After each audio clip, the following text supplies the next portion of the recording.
ធ្លាប់ជួបបញ្ហាពិបាករកខ្សែសាកត្រូវចិត្តពេលខ្លះចង់ប្រើខ្សែសាក USB-C តែទូរស័ព្ទនៅប្រើរន្ធ Lightning មែនទេជប់បារម្ភទៀតទៅបាទព្រោះថ្ងៃនេះខ្ញុំមានរបស់ល្អមួយចង់បង្ហាញនេះជា adapter ECG ពី USB-C ទៅ Lightning ដែលមានកម្លាំងសាកលឿនរហូតដល់30 វ៉ាត់ហ្មងបាទអ្វីដែលពិសេសនោះគឺវាមានអេក្រង់ LED Digital បង្ហាញកម្លាំងវ៉ាត់ដែលកំពុងសាកភ្លាមៗមើលឃើញច្បាស់ៗនឹងភ្នែកតែម្ដងណាទូខ្លួនរបស់វាធ្វើពីអាលុយមីញ៉ុមពណ៌ខ្មៅយ៉ាងប្រណិតនិងរឹងមាំខ្លាំងមែនទែនជួយបញ្ចេញកម្ដៅបានយ៉ាងល្អពេលកំពុងសាកថ្មល្បឿនលឿនវាគាំទ្រការសាកថ្មល្បឿនលឿនប្រភេទ Power Delivery អាចសាកទូរស័ព្ទ iPhone អាចឡើងដល់ 50% ក្នុងពេលត្រឹមតែ 30 នាទីប៉ុណ្ណោះក្រៅពីសាកថ្មលឿនវាក៏អាចប្រើសម្រាប់ផ្ទេរទិន្នន័យបានយ៉ាងលឿនក្នុងល្បឿនរហូតដល់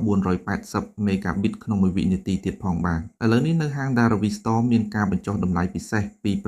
$7.60ចុះសល់ត្រឹមតែ$4.80ប៉ុណ្ណោះពួកយើងមានក្នុងស្តុកស្រាប់មិនបាច់រង់ចាំយូរហើយមានសេវាដឹកជញ្ជូនលឿនរហ័សទាំង25ខេត្តក្រុងទៀតផងបាទដើម្បីបញ្ជាទិញបងប្អូនអាចតាក់ទងមកតាម Telegram របស់ពួកយើងដែលមានលេខទូរស័ព្ទ098 488 និងខ្សែមួយទៀត078